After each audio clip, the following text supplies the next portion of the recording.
বাঁচাও বাঁচাও আমাকে, তো বাঁচাও, এই শব্দটা আমাকে আর ফেলে ফেলবে, বাঁচাও না আমাকে।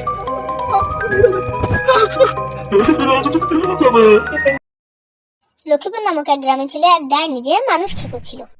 অন্যদিকে দুর্গাপুর গ্রামে অনেক মানুষ সুখে শান্তিতে বসবাস করত। কিন্তু ওই গ্রামে রয়েছে এক ছেলে যে ডাইনিকে বিশ্বাস করতো না। তার বাবা ছিল একজন কৃষক।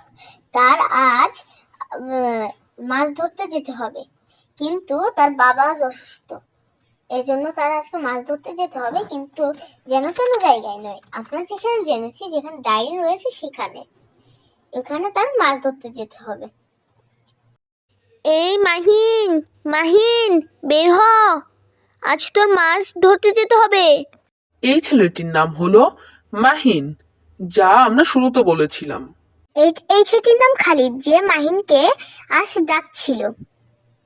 হ্যাঁ হ্যাঁ, যাবো, কেন না, এই যে আমার হাতে বসি।